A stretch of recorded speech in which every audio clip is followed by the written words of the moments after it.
Welcome to Counterpoint. My definition of counterpoint is adapted from the musical reference. It's a relationship between two or more voices that are independent in contour and rhythm and independent in harmony. This counterpoint panel kind of epitomizes that definition. So by way of introduction, on my left is Ben Landeray. He's lived in Columbia since 1971 with his wife Darlene. He was an exercise physiologist at MU and has been a retired emeritus professor since 1996. Ben has been studying infrastructure financing since 2001. He's a founding member of TARIF, which is Timely and Responsible Road Infrastructure Financing, and is the author of a recent report submitted to the City Council entitled Comparison of Infrastructure Financing Associated with New Development in 40 Midwest Cities. Next is Dan Goldstein. He's lived in Columbia for 7.5 years with his wife Claire and two boys, Luke and Cyril. Luke is 10 and Cyril's 15. He's gotten involved in Columbia civic life through the visioning process as a member of one of the visioning committees, and it was just appointed to the Columbia-Boone County Environment and Energy Commission. Congratulations, Dan. Dan works as a research scientist for Northwest Research Associates.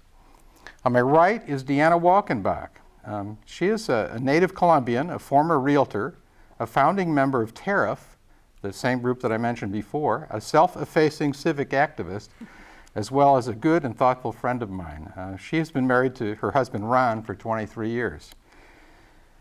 And my name is Carl Scala. I'm a 28-year Columbia resident, husband, father of 3, and your host for Counterpoint. I'm also privileged to serve as Columbia's 3rd Ward City Council representative.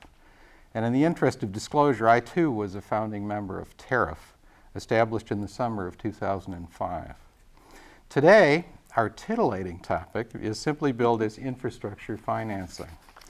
So let's move on to some of the discussion, some of the questions. I prepared a few questions to kind of get us on the right path, but I suspect that with this group we'll probably stray from that path at some point or another.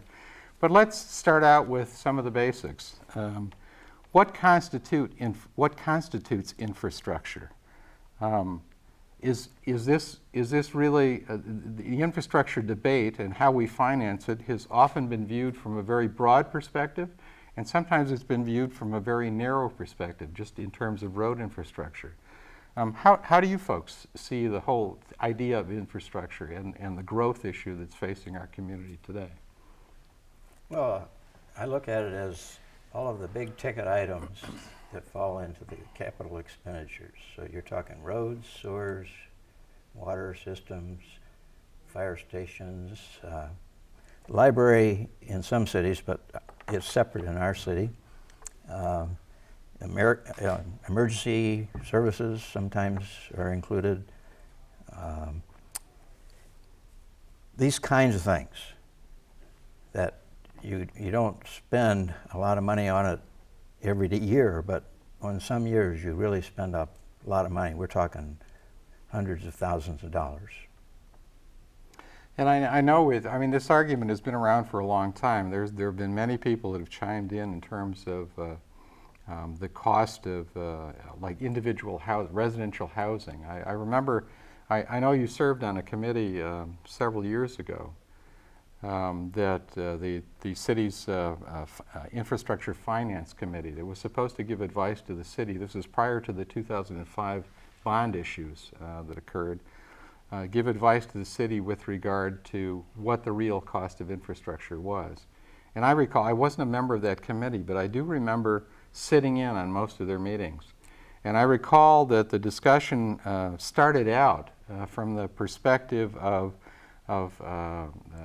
the cost of infrastructure costing individual residences somewhere in the neighborhood of $6,000 a resident. And then there was some negotiation, and people were trying to figure out whether or not we ought to make up that revenue stream in some fashion or another with development fees and so on. Can you give us a little perspective as to what that conversation was all about and what happened with that? Well, we had a consultant who led us, and he introduced some concepts about trip generation, and I don't think the city administration liked that approach, and so after a while, the consultants were dismissed, and we continued on from that point on. Now, Ben, do you think trip generation is the best way to look at it, the fairest way? Well, in your opinion? in my opinion, yes. Okay. And what we have with trip generation is the typical house generates approximately 1 trip per day during the peak flow period, Right. the rush hour. And Walmart Supercenter, 180,000 square feet, will generate 427 trips. Now, right now, that differential is not part of the equation. Right. I proposed, after the consultants left, I proposed that we use a trip generation model, but there wasn't much interest in it.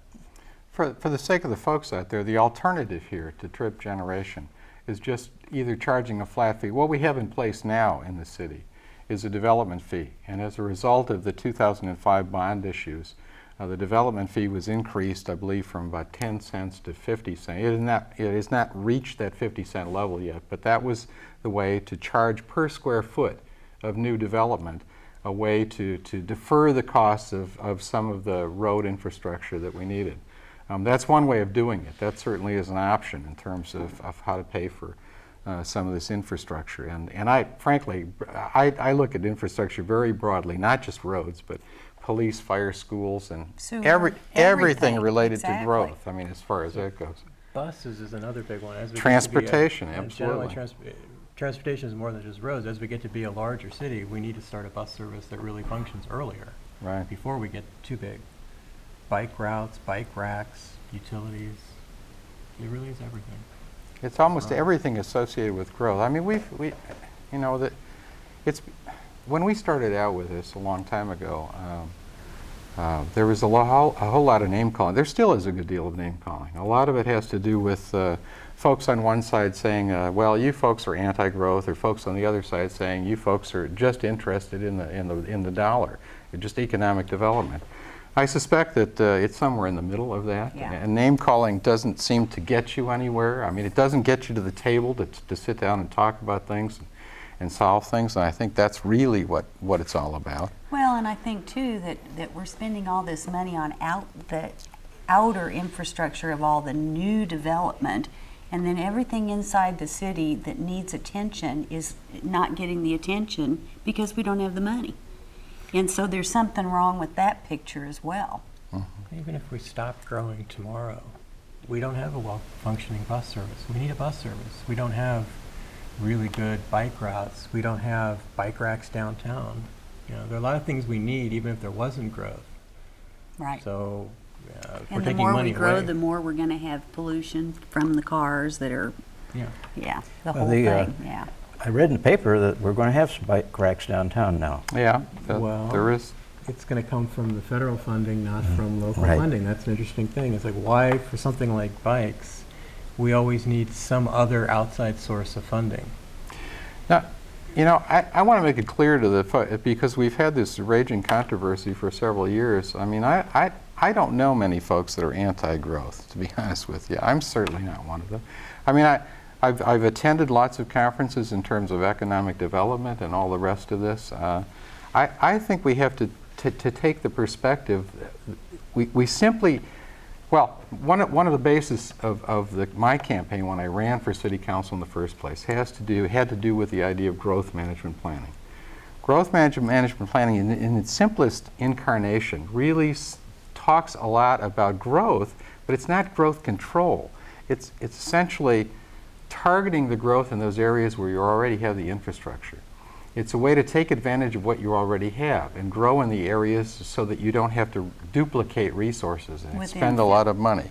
Well, that's one of the ways of yes. doing it. Or setting aside some planning areas that you target to try and develop. But that's already defining growth as adding more. Even if we weren't adding more, I'm not saying I'm against that, but even if we weren't adding more, We want to grow in the sense of evolving. We want better bike routes. We want better bus systems. We want to be a better city.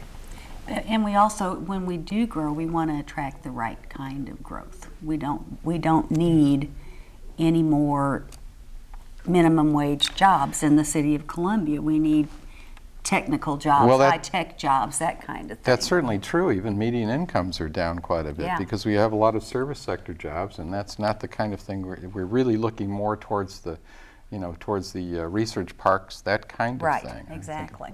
That's a good point. If you want to attract technical people and highly educated people, you have to think about not only a building that they're going to work in, you have to think about they come and visit with Why their would wife they or want to their come to husband. Columbia? Yeah, Exactly. it's Missouri, and it's a great place to live, and they come to visit and they look around, and what do they really look at? They look at schools. Sure look they at, do. Can my kids walk to the school? There's a lot of housing in Columbia where they can't say yes to that. That's true. That's very close to a school, but they can't walk to the school. They say, well, my son's 15 or my daughter's 15, can he ride a bus service? That's good. So those are really things that can bring in high-tech Sure. industry, and they're very important. People Yeah. vote with their feet when they're looking for a job because That's they right. can't. That's exactly right. Well, regarding bringing in high-tech people, we have a resource here in Columbia that most cities don't have, and that is a highly educated population who, a certain percentage of them, probably more than in typical communities, are innovative. They come up with new ideas, new products, and can actually get a new job started or a new company. And that money stays in Columbia. That's right. That's true. And when a national chain comes to Columbia, what happens to the money? It goes to wherever their home office is. Exactly. That's right. Home It's shipped offices out are real overnight. important here. That's right. I recently attended, just the other, I had the privilege of attending the National League of Cities conference in New Orleans. Many of us on the city council attended for the better part of a week last week. And one of the groups that I attended was a group of cities who were associated with the universities. And it was a real interesting group. A lot of their presentation had to do with New Orleans and how the University of New Orleans dealt with their problems and so on. But talking to the folks at the individual tables, I was at a table with some folks from Northwestern and Illinois, and I couldn't help but kind of gig them because it's unusual. I shouldn't say this on camera, I'm not a huge football fan. This year I'm a huge football fan. Me too. Because the team is winning. And there was a representative from North. We were talking about my daughter because she went to Ohio State. So Ohio State was talking about the game between Illinois and Ohio State, and when Illinois beat Ohio State. And I reminded the person from Urbana that it was also Missouri that beat Illinois. So it was one of those rare moments that it doesn't happen very often. But to get back to the issues, I mean, with regard to the university communities, there's a lot of issues that we have in common. Certainly, the resource base in terms of what we have to offer businesses that locate here. But we also have a problem in the city right now of identifying I guess they call it shovel-ready places in our community that businesses can come in and just start up right away. Part of that is a function of this idea of the research park, and that's where Discovery Ridge comes into play. And I also recently took a trip to Purdue when they were working with a research park. Now that is a research park it's hard to believe what they have there. They not only have the research park, which is really not only an incubator, but an incubator of incubators. Wow.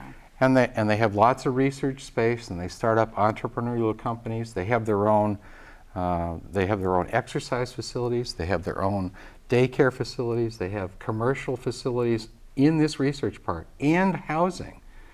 The advantage they have, of course, was that this was an independent foundation, and they don't have much electoral responsibility, which is why that model couldn't work quite the way it works here. But I think we're on the right track. And I think that's the direction that we're trying to go, to increase those that's my median impression. incomes and all the rest of it. Well, you have to be careful with. I grew up in Lafayette, Indiana, at Purdue. Oh, okay. I Didn't live know here about that. now. It is complicated. Purdue's a large school. It has a different history than we have, and I don't really think that's a model that we're going to reproduce here. Yeah, I think there are some, the topic of conversation on that trip was incentives and TIFs, and that's getting to be a big topic in the city here as well. I mean, the city council, as a matter of fact, has given the nod Define to TIF. tax increment financing Okay, is what it's thank you. called. It's kind of tax deferral as an incentive for businesses. And we have defined a couple of those. Boy, you're tough. I mean, I wanted the it audience reminds to me know of what the it means, no, these acronyms. no, I need somebody like this to make sure that I'm explaining one. But there are a couple of occasions here where we've kind of given the nod towards that kind of incentive. One is the Tiger Hotel, and there's some other projects downtown. So the Central City development is a place that seems to be a reasonable place to do that kind of thing. But there's a lot of emphasis these days on incentives to attract people here. And the council and the city has historically not favored a lot of that because it tends to be unfair to some of the businesses that are already here. And frankly, if you look at the statistics, it doesn't bear out the kinds of gains that you would expect for that kind of thing. And there are things you can pay for that. But I think a targeted approach makes some sense to that. At Kansas City Federal Reserve Bank, they've been doing a lot of economic research into the area of entrepreneurship and how communities improve their setting economically, their economic development. And their conclusion is that the incentives to bring companies in is, on average, a zero-sum game. Mm-hmm. You may make a little money on one company, you'll lose money on another, and so forth, but in the long run, it doesn't really pay. Whereas stimulating entrepreneurship and you're growing your own businesses here, that's the direction that they're taking. They're recommending that. That's very interesting. Something I Yeah. was saying about these people can vote with their feet. If you set up infrastructure that make people really want to live in this community. The other community that keeps being mentioned as comparison is Boulder, Colorado. It seems to be the two ends of the spectrum, and I go back and forth to Boulder a number of times a year. And the idea that if you have a community that people really want to be at, people who are educated and who are entrepreneurs want to be there with their companies, want to grow their companies Right. there. You don't have to pay them to come. And it's in some ways it's a little demeaning. It's like, why should we pay people to come? We got a great place to Exactly. live. This is a really nice town to live in, a great place to raise kids. And if it needs to be a better place to attract more people, then let's make it a better place. Yeah, the flip side of this, and the thing that worries me about it, I think we need to provide incentives when they're appropriate, if they're targeted, and so on. Certainly, there has been a downturn in business, and there's a great deal of interest now in trying to revitalize certain areas, particularly downtown, and so on. But I think we need to start thinking about how we're paying for not only the new growth that we want to attract, but for the maintenance of the stuff that we already have. I think to me, that was an important lesson that I learned on the campaign trail, talking to folks back and forth about, it's fine to encourage growth, but you also at the same time have to be able to manage paying for what you already have. And the problem with chasing a lot of the new growth infrastructure is that you're so busy trying to provide access to some of the new areas that are developed that you neglect the areas that you already have. And I think that's something that resonates with a lot of folks, Sure and I it does. certainly heard that message quite a bit on the campaign trail. One question I had is, I hear this a lot that they need a shovel-ready site to move into, and yet we have so much office space sitting empty downtown and right. in the central city, beautiful buildings, people have put money into them. With that much space, we have land sitting empty downtown. Why isn't that a viable option? A lot of these high-tech companies they're not factories, they don't smokestacks. Right. Yeah, what I gather is it's not just the kinds of business, at least where the need is, it's not just the kinds of businesses that can move into office space. It's the kinds of businesses who really want empty territory that has all of the road access, the sewer access, the water access, all the electricity ready to go, so that they invest their money, they can. Get But- going but a fast. question, do they want empty territory, or do they want subsidies, and they can get subsidies on the edge of town, and if they move downtown, they won't get them? It's a question, and I think about these things because when people talk about small high-tech companies, some of them are manufacturing, a lot of them are software, gaming, research companies. Those companies are looking for a place that it's in an area where it's really nice to work, where there's a place to go to lunch, and at noon Right. your kids can walk by the office. I mean, there are a lot of places like that, and that we talk about high-tech workers, and I don't see the connection. The high-tech workers that I know of, when I think about high-tech workers, I don't think about people who want to be 5 miles out of town in a field. That's my experience. But the thing is, do they need more room than they can find in the city, is what I'm wondering. There's a lot of beautiful buildings sitting empty. And I some of them are typically- warehouse space, Typically in Columbia, when you are trying to change the zoning, especially if it's where there's other kinds of zoning in the area, you can count on maybe a year to get it approved. Good point. A company can't Yeah. afford to spend that much time doing that. But if it's already a zoned office, I'm not sure what zoning change. I mean, some places, yes, they'd have to make a zoning change, but there are other places that they wouldn't. So I still ask this question of, is the space on the edge of town because they get an influx of subsidy money? Is that what makes it attractive? Not in Columbia. No, I think, not automatically, that's you know, for sure. I think there are there are good subsidies and bad subsidies. I think there is some people are dependent on subsidies, but I think the driving factor for this question about shovel-ready sites and all the rest of it has to do with the issue of the research part. For example, where all of these people get together, it's kind of a critical mass where they complement each other in this area. If they're distributed all the way throughout the city in various office spaces, sometimes that's not the kind of place where people want to congregate. But a lot of these are related to the university. Yeah, well, that's A lot true. of these would like to be close to the university. Yeah. So there's not one answer to it all, but it definitely makes me think about. Well, I mean, and I agree with you, anytime you can stay within the city and take up the space that's already available, I mean, it's the only way to go if you can do it. I mean, let's sell a Moscow and let them build there, Yeah. Could be an interesting. Get rid of that research building. eyesore. Well, there must be some reason that nobody wants it. I I don't think there know. are a lot of people that want that spot. Yeah. I think somebody's waiting.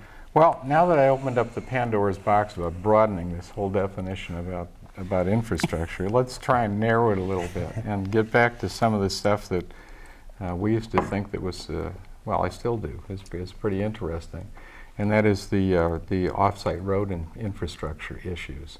That's kind of where TARIF was born anyway, that group that I referred to before, that Timely and Responsible Road Infrastructure Financing. Let me kind of set the stage for what happened a few years ago. This was in 2005. I had just gotten off the Planning and Zoning Commission, and there was a ballot issue that was proposed for, I think there was a list of 10 road infrastructure projects that were on the list. It was the city's priority wish list. All the way from Lamone Industrial Boulevard, that there were several on the northeast side. St. Charles Road to Keene was an improvement.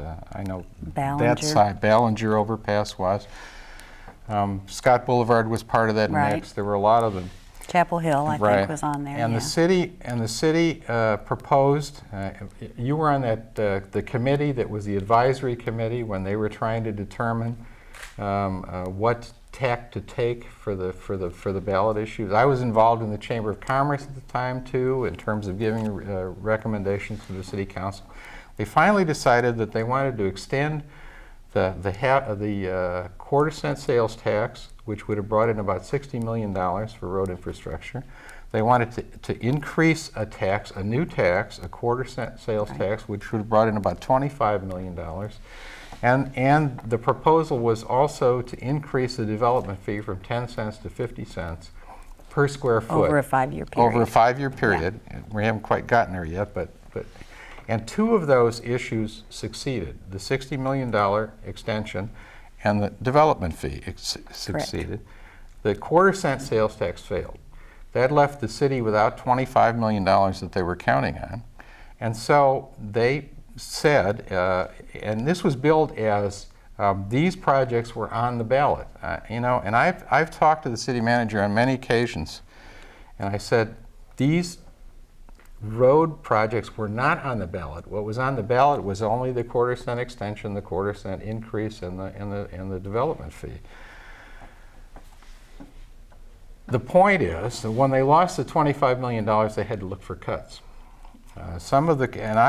My perspective is that some of these cuts, I may be wrong, and maybe it's my point of view, and this is a position I take. I think these cuts were not entirely arbitrary, just in terms of dollars. I think that it was strategic. And interestingly, some of the projects that were cut were on the northeast side, where I happen to live. Now, in my more cynical moments, I have these. I think about these issues in terms of how this all happened, but I'll try and not go there. What was amazing was that some of these proposals that were on the 3 to 5 year list all of a sudden rocketed to the top of the chart, and they were a priority. Not the least of which was Lamone Industrial Boulevard, a very expensive project.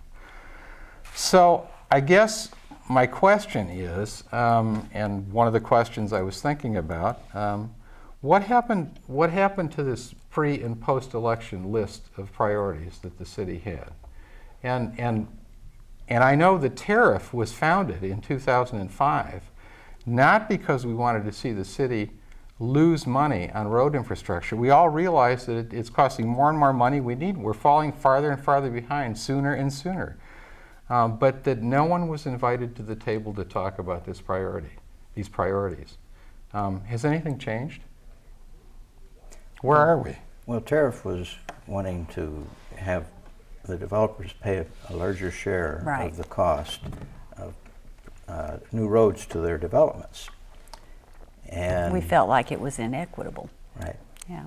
And as I recall, after the election and the increased tax wasn't included, that the council sat down probably in work session and realigned the list. And some of the items that were on the part that was going to come from the new tax all of a sudden got moved up on the priority list. Right. And as you say, some of the ones that were on the priority list dropped off the priority list. Right. And I remember some of your cynicism about that. Something to think about, isn't it? Well, it has changed to a great degree, to a great deal, because recently, because of some now that I'm on the city council and I'm more privy to a lot of the things that are going on, and quite frankly, also there are a lot more competing interests. So you have to really balance those things. You do get a much broader perspective, and one of the reasons why this list is constantly changing now is because they saved a lot of money on the 763, the range line extension. And it was more palatable to restore some of these monies to some of these other projects. Now, for example, in conjunction with the environmental impact statement, that east side environmental impact statement, the Ballinger overpass is one of those that is being restored, and they're looking at some other issues here. And God knows there's a lot of pressure because of the Lynx Golf Course and so on. I mean, there's lots of new developments. So to have taken some of those improvements off of that list, in spite of agreeing to increase some of the density in that area, it was a bit short-sighted, I think. But anyway, some of these are changing. So the whole picture is changing. I guess the question I have is that, how do these changes occur? And is this, I'm not aware of any stakeholders meeting or people. Sure, there are public hearings and people can get involved and listen to what other folks are saying and occasionally send their opinions in and so on. But I'm not aware, and maybe you are, of any groups that are sitting down really talking about some of these road needs, some of these road infrastructure needs, not only in terms of new infrastructure, but in terms of maintenance infrastructure. Is that something that I was not that involved in the visioning process. Is that something that was addressed in visioning that we need to be having? I mean, I know we all think there needs to be more public input, but is that something that maybe has not been put in place yet, and that's why there's not being, because we're not through implementing the whole visioning thing? Because I'm not aware of anybody sitting down at the table and talking about it. I haven't seen that explicitly laid out in any of the strategy. Now somebody watching this is going to say, yeah, it's my group. Well- and I was just reading through it this morning. I mean, I was going through that whole list this morning, but I don't remember anything explicitly about that. It would be interesting, and I don't know if you're the one to do it, to give a little bit of a history of this Lamone Industrial Boulevard issue, because I understand some of it. I don't think a lot of people have much of a bad understanding of the issue. Evidently, this is an issue with a long history. Yeah, it does have a long Very history. long. Anyone want to take that? Well, a little bit. I don't want to dominate too much time here. Lamone is an interesting issue. It's really interesting to me because it preempted a couple of issues in my ward that were really important, and that is having to do with the Ballinger Road and Clark Lane corridor. The St. Charles to Keene Street improvement was dropped totally. I think that was about if I'm not mistaken, that was about a $7 or $8 million improvement. Now the Lamone Industrial Boulevard and Two Bridges project is right now estimated to be $9.3 million. It started out under $9 million in 2005 dollars, and now it's over $9 million. And they really haven't done any core drilling or anything. No, they so have not. They really don't know how much it's going to cost. That's correct. I mean, the city, Right. a past city council has given the approval to take a look at the planning process for this, and the alignment was supposed to be. Let me just back up. So that the St. Charles Road project was dropped, and so was the Ballinger overpass, in spite of the fact that there's more density on the northeast side. And the Lamone project got to the top of the list. It was moved from a 3 to 5 year plan to a 2 to 3 year plan, and they got the go-ahead from the city council to do some planning. Now, the way this public-private partnership, and that's how it was touted, was arranged, was that the city was going to pick, as is customarily the case, the city was going to pick up the cost of the two bridges and the road in between the bridges. And because there was a corporation on the north side of Lamone, and Bob Lamone was on the south side of Lamone, when this corporation rezoned the land on the north side of Lamone Boulevard. This is at the end of Stadium. Right, is Stadium where 63 they've properties, taken everything where down. where they had cleared the land. Exactly. Once they had the commercial interests on both sides, it was time for Bob Lamone to suggest that I assume, I wasn't in the meetings, but to establish TDDs to pay for some of the improvements from the development on each side to the bridge, which is what the city's responsibility was. So the city, the city's responsibility is $5 million. Right, and a TDD is a tax. Sales tax is public money. So as far as I can tell, this was Exactly. a public compromise. Well, which- but I just want to point out, and correct me if I'm wrong, that you're talking about a field that without a road going through it has a certain value, and now with a road going through it has much more expensive property, it has frontage on an industrial boulevard. Well, but that's always So been the there's, expectation. So there's a great increase in the value No of the question. property because the road's Exactly. going through it. No question. And And So it's more than just basically, connectivity. There's another motivation for having that road from the people who own that land. yes, and basically, the people are going to be paying on the TDD end of it if they spend their money in those buildings, and then Bob Lamone's going to get reimbursed for the money that he puts into it by the TDD, and then the city taxpayers are going to be paying the rest of it. this wouldn't bother me. So it's all taxpayer. Well, this $5 million. wouldn't. That's But this wouldn't bother me. actually, the Lamone's is not going to be a sales tax driven. It'll probably be based on the property tax, because I don't think there are any retail Well, but- stores there. But Well, but Mr. Lamone is developing another chunk, about 70 acres of his property, and I think some of that is going to be commercial. At the city council meeting, they announced that Bob Lamone would probably be paid back through the TVD, and perhaps the city would be. You know, I don't mind this so much, That's what really. they I said. mean, if it would solve the traffic problem, Lamone has a tremendous traffic problem. It always has. But it seems to me that this is not going to solve that traffic problem. Wild idea. What about buses? How many buses can you buy with $5 million? And it would help people more than just the Lamone development. It would help everyone along the way from the center of town in every direction to there and back. Well, they have approximately 1,500 employees there in that small area. There the is industrial park. City bus services And move a lot it of creates, the history goes way beyond what Carl just brought up. It goes back in the 80s when it was required for all new developments to have two That's right. points of egress and ingress. And they allowed them to build that with one That's right. entrance. And not only was it only one entrance, it was too close Right. to The highway. 63. And so there's no place for It storage became of the dysfunctional. people who are stopping there. Yeah. Why was that allowed, Ben? Do you know? Well, as I understand it, they were sitting around a table trying to work this out, and the city manager at the time drew a line on the map and said the city will build this, and that was going to be their second entrance. And of course it was going to be the bridges and an exit to the north to Stadium, which is something that the city wants.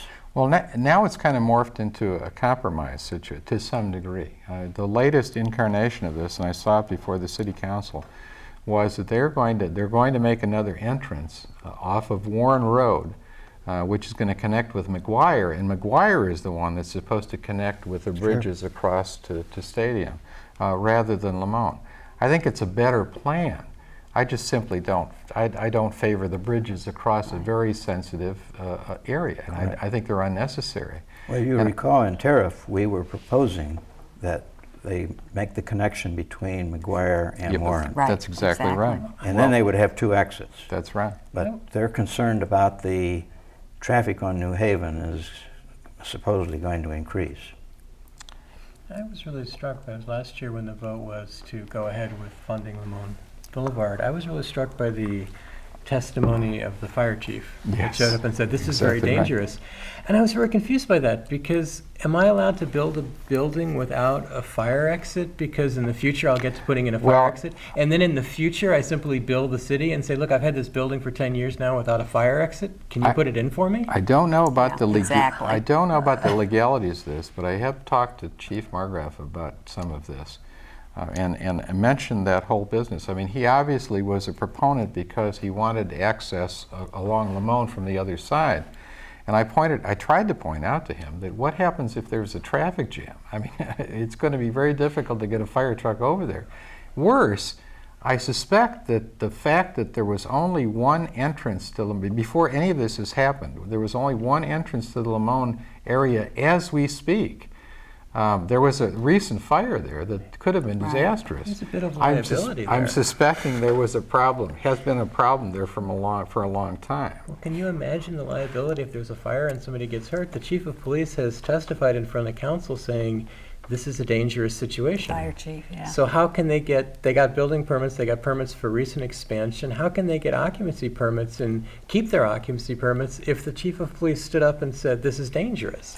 Well, and when they first proposed this, the stadium extension and Lamone going to Stadium, I pictured so much more traffic going through that Lamone area because it's connected. And it makes me wonder if that's not a detriment Well- rather than a help. Well, the state is a part of the picture too. Yep. The state wants access roads all along 63. And the Lamone extension was supposed to meet their needs.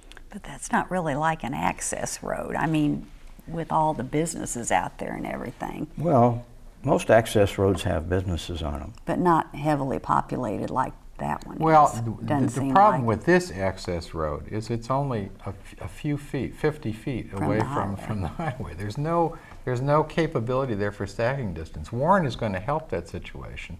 And in the discussions of the previous city council, when they were talking about this, we do need a north-south connector. No question about it. It needs to be But farther. at least as far east as Warren, and eventually it's going to be Rolling Hills Road. This county's already bought into this, and that's going to connect. But that's the kind of grid you need to connect. The reason this happened, really, is because the critical mass of the two commercial corporations, essentially, on both ends, were able to negotiate with the city for the city and the taxpayers to pay for the $5 million, and these folks on both ends to get reimbursed for the $4 million that is the balance of this. The problem with this whole thing is that if the city is spending that much money on this project, that means $5 million or however many million it winds up to be, less on any other project, anywhere else. I mean, these are the kinds of things that binds the city's hands in terms of the priorities they want to set.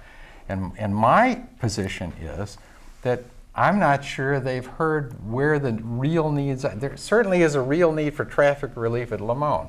I'm not sure the Lamone Industrial extension with the two bridges is the answer to that question. Well, and if it, indeed the state wants this, then why can't we get state funding for it? They don't have any money either. Yes, yes, of course.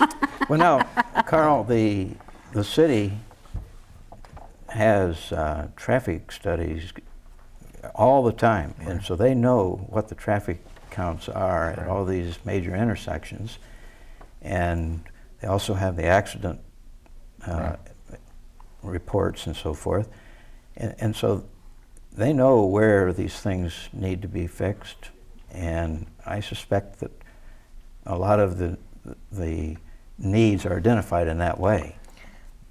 Well, which is why I think that the Warren option is an option, because they've figured out that that is a partial solution to this problem.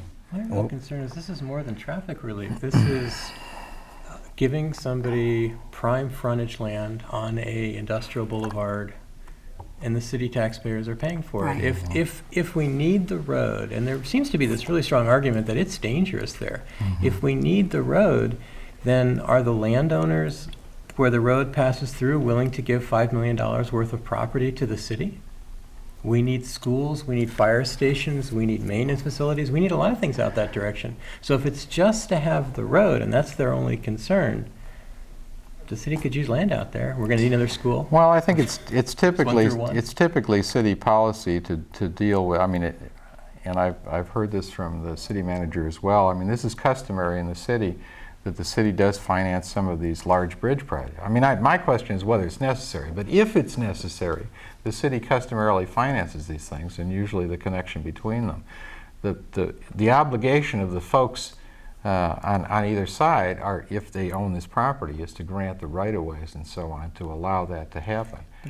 But if there's a profit being made off the project, then the taxpayers that are investing in part of that project, they're putting up half the money, and they're putting up more than that. But I think the way the city's looking at it is that the property owners are willing to negotiate and pay what they're willing to pay, whereas otherwise it may have been that we would have been paying the whole $9 million out of the city coffers. Well, correct? well, yeah. I mean, That's the perception from the city side. The problem of it. with this is, and I grant you, I mean, I appreciate what Bob Lamone has done. I appreciate what these other folks have done to help finance the necessary infrastructure, if it's necessary Right. to do that. Right. They're certainly fronting the money. And if they establish a TDD, if it doesn't work out, if the car dealership that's scheduled to go in on the south side of the north side of Lamone, Right. and some of these other this retail space doesn't work out, just like what's the other one? Bass Pro. The Bass Pro Center State. TDD. If this doesn't work out, they are liable. The city isn't, Right. which is a good Right. thing. Yeah, Because it is. But so they are taking a risk, but ultimately these are going to be public dollars if the TDD is repaid. Right. Ultimately, it's their benefit. I mean, I get back to the analogy Well- of a building, and I didn't build the fire escape, I didn't build the fire door in the back, and now I build a city. And I say to the city, well, I'm willing to pay half of it. Well, I think any rational person would say, well, you have to build the whole thing. You need a fire door right now. And it's really a very similar situation. It's very good of him to pay half, but he owes all of it, in my opinion. You know. There are 2 points I want to make here. One is, if we had a reasonable development fee, We that would wouldn't be pay in for the this mess, roads would we? with new development. I mean, for years it was 5 cents a square foot. A 3,000 or 2,400 square foot house would generate, I think, $300. Right, exactly. silly. Well, that doesn't even come close to building a road. If they would have more reasonable fees, they would have the money to build the roads. The other point that I want to make is, I did a survey of 40 Midwest communities and recently finished that. And in most of the communities, the city does not build that road. The developer builds the road. If he wants a road to his place, he builds it. It seems to make a good deal of sense. If you need access to a piece of property that you've got, that you got a good deal on, it doesn't seem quite right to all of a sudden tell the government that we want to streamline this process. We want to be allowed to function in this system, just with competition, but without a lot of government interference. And then as soon as that happens, as soon as the contract is signed, then all of a sudden some of these folks appear to be small d Democrats and start thinking about cost sharing. I never hear anything about profit sharing when things go right, but I always hear about cost sharing. That's exactly my Well- point. That property is going to be very valuable when this road's built. I'd like to see some profit sharing to us, the investors. If us, the citizens, are investing 50% of this business venture. Well, and Ben, in these 40 cities, I'm sure the city still does all the upkeep on those roads after they've been built. So, I mean, that's a deal in itself. But the thing you have to realize is that there are taxes that are used for operating expenses. The building of the roads is a capital expense. Right. Everybody is paying the operating taxes, and so those folks are getting service and they're paying for it. Actually, they are not getting near as much service as some other places because their roads are in good shape Exactly. for the first 5 or 10 years. So repairs Are minimal. are minimal. And the developers complain about that, in that they have to pay all this money up front and then it gets used somewhere else. And the most recent thing I remember about is the development fee for stormwater. And the developers had to spend $300 per house for stormwater, and it got used downtown in the older sections of town where they had stormwater problems. And they felt they went along with it because the fee was so small relative to the cost of their project, that it was just, they considered it the cost of doing business, but it still graded them considerably. But it is the cost of doing business. Well, the question becomes, should they then get a break on the operating costs for the first few years when there won't be very much of a, in the way of repairs? That it doesn't mean that the city's not going to come up with the money when it needs to be done. I mean, that's, I think that fee is so low anyway that it has to be used where it needs to be used at the time. It's also true that the developers, to be fair, spend a good deal of money. Certainly they spend a lot of money within their developments providing the roads and establishing that. But it's often not realized or not mentioned that it's the city that takes over the responsibility for maintaining those roads once they're built, which is an ongoing expense. I have no argument with growing as fast and as robustly as possible, as long as you can keep maintaining what it is that you have. But when you're growing so fast that the only thing you can do is chase new growth infrastructure and you have nothing left over to deal with what you already have, there's something wrong with that picture. And people don't notice until it snows. Remember the snowplow situation? Was that last Yeah. year? That was last year. Yeah, and everyone complained, and the statistic I remember is we have the same number of snowplows and twice as many miles of roads as I think it was That's 10 years ago. correct. Was Yes. So when all this building happens, some things are needed right away up front. You need more snowplows. For every new mile of road that goes in, you need more snowplows, you need more, incrementally police, fire, everything right And away, first day. There is something to the argument that you need to grow to some degree to increase your capital so you can replenish some of your supplies. But you can't grow so fast such that you are falling farther and farther behind. Right. I mean, you have to. Well, This growth has to be a be balance. profitable. It is, well, Or at least be a balance. It has to be Exactly. sustainable. I would say Exactly. quality of life. It has to maintain the quality of life of the people that live here now. let me There's a Look, all reason that- people want to be here. With infrastructure, we call that level of service. let me. And if we haven't maintained our level of service Right. on the roads, we've done a reasonable job on most of the rest of the infrastructure. Well, we never have enough time. I think we have probably another, I don't know, 6 or 7 minutes or something like that. And we kind of provided a perfect segue into something I at least wanted to touch upon after waxing all of us eloquently about Lamone. I'm not sure that a lot of folks are that into Lamone. But one of the issues that really fascinates me has to do with tax policy. As it relates to infrastructure in our city. I mean, everyone knows that we now have sales taxes somewhere above 8%, at the 8% level or above, depending on whether or not there are TDDs and whatnot. And of course, now there was a ruling that the TDDs have to be labeled, which I think is a good thing. Although the label doesn't necessarily, it only has to be, I think, within 100 feet of the cash register, which can be in a closet someplace. If it doesn't have to be posted I on the did see front one door. on a Well, that's good. I did too. on a cash register. I was I very do too. pleased. But this issue of sales tax, we are now at a point in Columbia. I don't know, well, I'm not sure we're at that point, but we're close to that point at a ceiling. Now that sales taxes are really starting to put a damper on purchases. I mean, the city manager has already said that we're flat in that trend, and they're cutting back on police officers and capital improvements and that kind of thing, personnel and so on. So we've made that bed with sales taxes, and we're in it. What are some of the options? I know that early when we were talking about with the committee, your committee that was advising the city council, and the committee that was with the Chamber of Commerce, was talking about a very broad-based approach towards financing road infrastructure and other infrastructure for that matter, but primarily road infrastructure.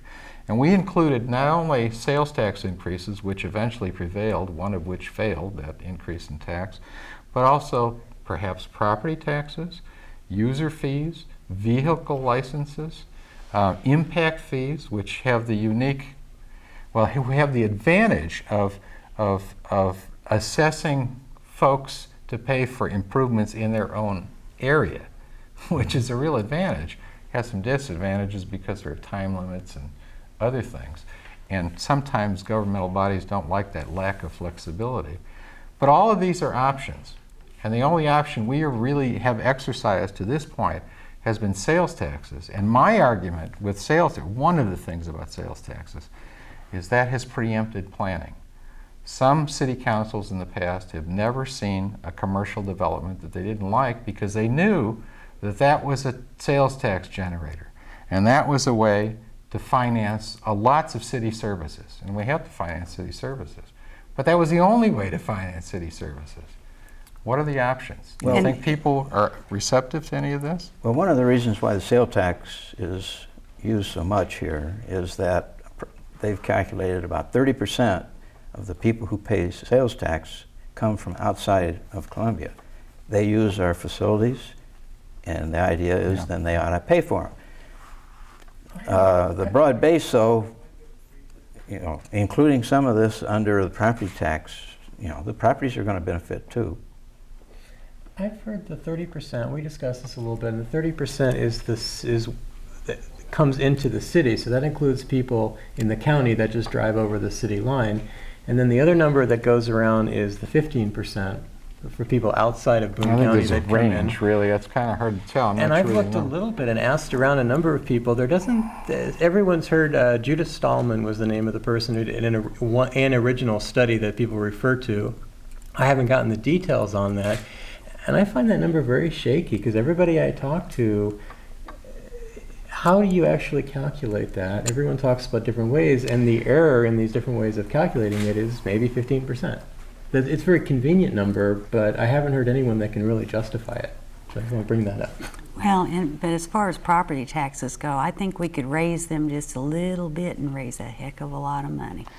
I mean, it wouldn't take that much of a percentage of a raise. It'd be a lot more stable. Given how much, Well, how many billions of dollars worth of property we have in To be Columbia. honest with you, I think this is going to take a very broad-based approach. I think it's going to take a lot of all of these guys. It's going to be an increase in the development fee, I suspect. I think it's going to be maybe some sort of an increase in property taxes. I'm not sure if we can continue to increase sales tax. I mean, I think we'll drive ourselves out of it if we keep increasing sales tax. Are income taxes off the table? I mean, nobody wants well, to I don't say know. that You out know, that's loud. that's right. There are some places that do look into it. I really, at this point, I don't know. I mean, all I know is that I think we are locked in to a sales tax driven economy here, and we're starting to pay the price for it. But I think the property taxes would more equitably impact people so that the poor people wouldn't be quite as impacted as with the sales taxes and with an income tax. Well, income taxes are progressive, just like federal. Right, You're paying a right. percentage of, usually if you pay a county income tax, it's based on a small percentage of the state tax. But if you only make $12,000 a year, You're you not can't really paying state afford tax. Well, that. But you're not paying federal tax unless you're not paying state tax if you're making $12,000 a Yeah. year. And that's what's nice about it. All those mechanisms to protect lower income I people hate, are there. I hate to say it, but I think we're going to have to continue this at another time. It's one of those meetings that has gone very, very quickly, and it's been very enjoyable. I'm going to have to end here. I'm going to have to say goodnight from Counterpoint. I'd welcome any of your comments and questions that you have for any of us. And until next time, good night.